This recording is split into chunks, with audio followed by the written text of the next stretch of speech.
Saturdays, brought to you by Lumpy Artistry and Lighthouse Ensemble. Each week, the exhibit will be up until September 19th, and each week we are featuring a local Black artist. Last week we had Jared Thomas, also known as Drayless Beyond, literary artist, and then this week we have Charnel Smith. So we're going to ask her a series of questions, and we want you guys to be inspired and follow this artist. She has a model walking around the room. Her name is Elle, and she is modeling some of Charnel's fashion. So, Charnel, let's start with this question. What's your background? I am from Shreveport, Louisiana. I grew up here. I love that I'm made of Louisiana because I feel like it has seasoned me well to be a person of this area. I love Shreveport. I love Louisiana.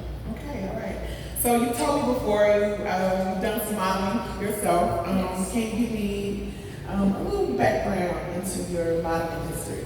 So I've been modeling for the last 7 years in this town and for different photographers. I have also been a fashion designer in fashion shows for the last 5 years. I have been in a fashion show where I've been a model and a designer, dressing 5 models and running back to get dressed myself. So it is wonderful to be in a world of clothing and art on bodies and art to see that come to life in shows. Okay, awesome. So, is there any particular fashion show that stood out to you the most? Your favorite one that goes down the list? I'd say my favorite show was the Steampunk Fashion Show. It was amazing. We had it at 601 Spring Street. There was lights made of instruments going down the runway.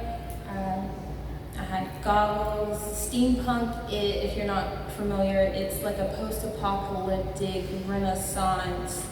It's edgy, futuristic. It's different, but it's so cool. Awesome. All right, so we're gonna move on to the next question. Who are your biggest influences? I'd say my biggest influences are my family. My dad always done up in a suit. My mom was a huge Prince fan, so between a classic wardrobe and an expression,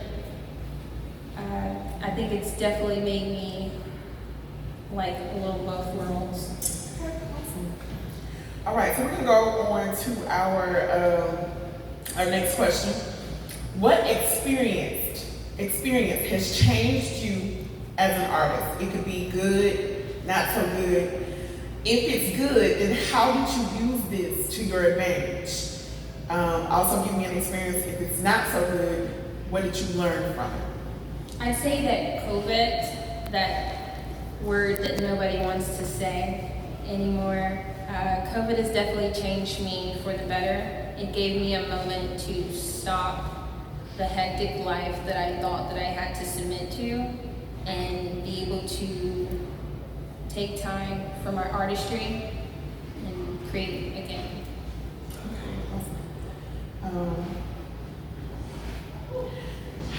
You said that you are a multi-artist. Can you tell us the different forms of art that you practice? Yes. Okay. So I enjoy making clothing. I also have made the art that is behind me, the water-themed art. So the one in the corner is a geode stone with a crashing ocean wave to represent the energy and power behind the forces that it takes to create the beautiful things in life.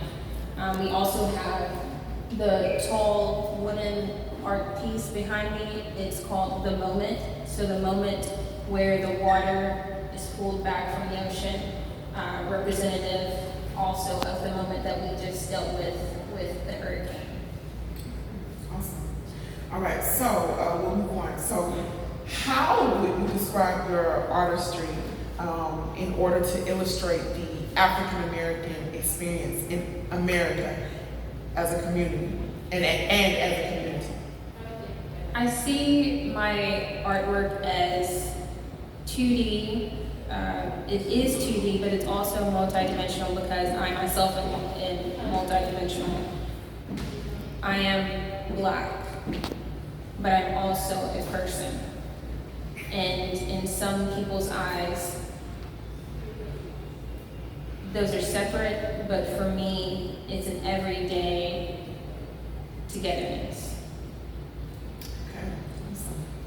So, with that being said, what do you think, what role do you think the artists have in society? And we talked about this last week with our previous artists.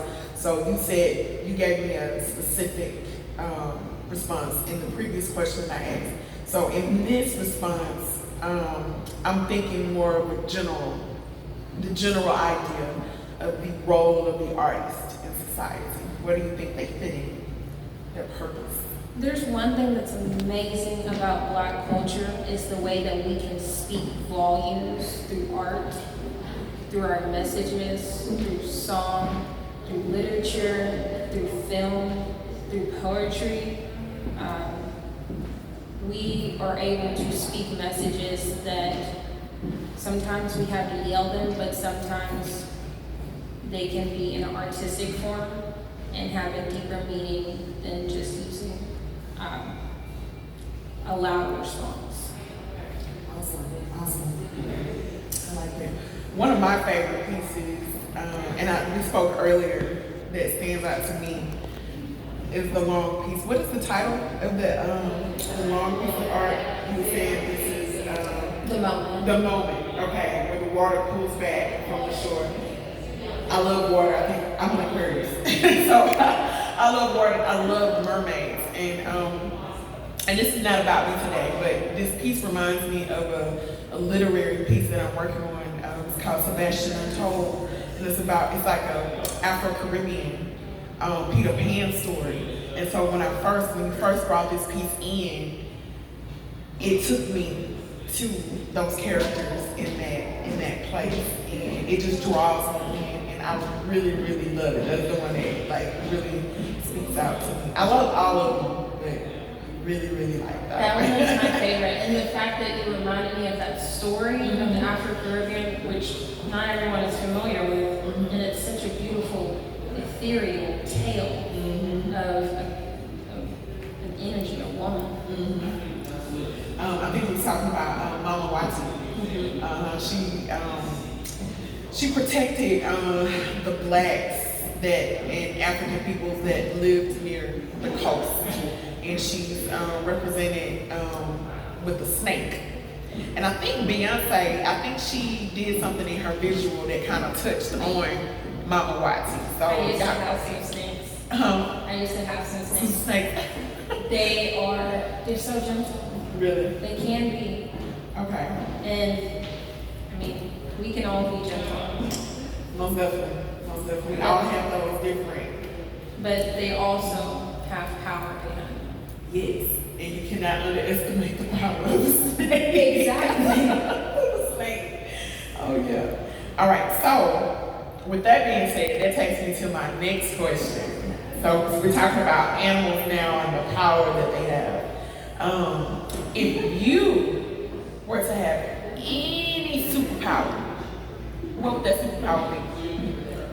My favorite superpower, I would definitely be a healer because I love energy, but I love people's energy once they're healed or the process that people go through being healed. So I would be honored to be able to have that power. Awesome. So y'all heard it, Charnel Smith. We talked about her idea of the role that the artist should have in society. She spoke on if she was to have a superpower, being a healer. She has discussed her experience as an artist and also her background as a stylist and a model. So that brings us to our last question. This is our last question. And we've talked about the past, we've talked about the present. With any artist, we're always thinking about the next thing. What's next? How can I be, better than I was yesterday? We are our own, competition. We're fighting. That's that inner self, that man versus self. That conflict. So this is my last question. What are your goals as an artist? Where do you see yourself as an artist? As an artist, for me to see myself, I would like myself to also see me. So I would like to grow and with myself and be able to see the perspective of people who see my art, and also take a next step of how I see myself even bigger or even smaller in this universe of space that Awesome. All right, so you have it, and we hate you missed it. Today was Le Salon des Noirs Saturdays with our featured artist, Charnel Smith.